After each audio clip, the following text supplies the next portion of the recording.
কালি ঘটনা কালি 4:30 5টা মানৰ ঘটনা আৰ কি। তা আমাৰ মানে যিমান বেলপৰাৰ মানে মানুহ আৰু সঞ্চাৰৰ মানুহ বেছি মানে গোটেই ৰাতিটো গ'লে আৰু এতিয়াও মানে বেছি 1 কিলোমিটাৰ মান দূৰত এটা পাইছে আৰু কি। মানে এটা ছোৱালী পাইছে নৱম শ্ৰেণীৰ ছাত্ৰী এইটো পাইছে।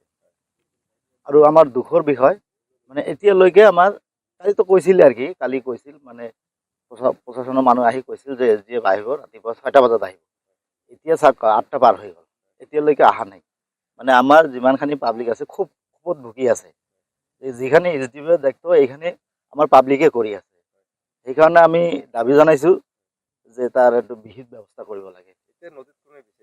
এটা আমাৰ গাঁৱৰ পাব্লিকে বিচাৰি আছে আৰু এজন বহুত পাব্লিক বিচাৰি আছে। আমাৰ শগুনতৰা আৰু বেলপাৰা পাব্লিকে বিচাৰি আছে।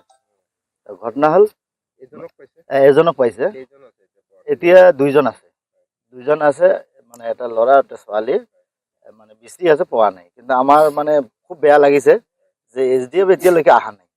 মানে আমাৰ যিমান পাব্লিক খুব মানে দুখত ভুগি আছে যে কালি ৰাতি কথা দি গ'ল DC মহোদয় আহিছে CI ছাৰ আহিছে মেজিষ্ট্ৰেট আহিছে এহঁতে মানে কৈছে মানে প্ৰতিশ্ৰুতি দিছিল যে কালি ৰাতিপুৱা আহিব ৰাতিটো আৰু নহয় না এতিয়ালৈকে অহা নাই। তিনিগৰাকী ছাত্ৰ ছাত্ৰী আছিলে মানে এজন নৱম শ্ৰেণীত পঢ়ে আৰু এজন মানে 10ত পঢ়ে আৰু এজন মানে কলেজত পঢ়ে।